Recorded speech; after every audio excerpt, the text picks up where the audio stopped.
Hi everyone, it's James from Eurovision Ireland back for a brand new series of reviewing two. New mic, new venue, and of course 37 new songs heading to the Eurovision Song Contest, which is taking place in Basel in Switzerland this year.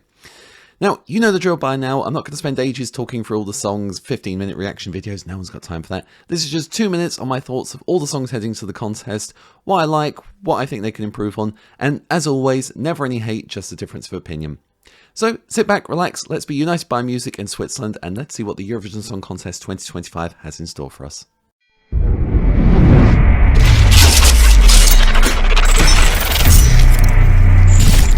Let's have a look at Slovenia, Klemen, and how much time do we have left? See, not hard to get the song title right.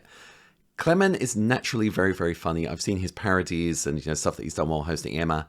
Really funny guy, so I was like, oh, this is going to be good, seeing him sing.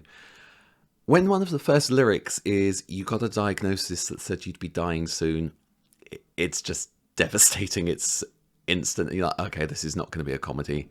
I applaud him for sending a song with this subject matter, because it's the kind of thing that some people unfortunately live through, and it's devastating. Exploring it through music, I think, is a really healing way to process all these thoughts and feelings.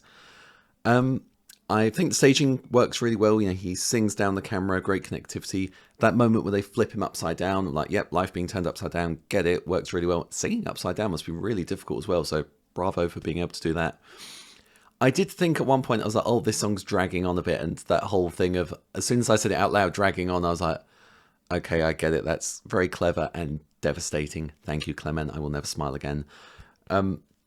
It works, it suits the mood of the song brilliantly. I was on the radio recently with Phil Colclough from On Europe. If you're ever into Eurovision podcasts, do check his stuff out on Europe. Fantastic stuff there. He said that, it's a brilliant song. If you're going to put it on an album to dedicate to someone's memory, fantastic, beautiful tribute.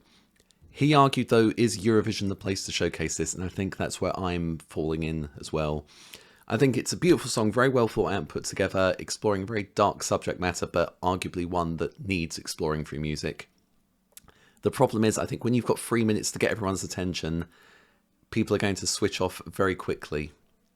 And I don't mean that because, they don't enjoy the song, but because people come to Eurovision generally to be very upbeat and very happy, I think when they sort of realise that it's a song about death and I feel like it's going to put a lot of people, oh no, no thanks, that's not what I'm here for. Which is a real shame. I think Slovenia are going to struggle this year as a result. I would love to see them do well. If it was a jury vote, I think it'd be through no problem.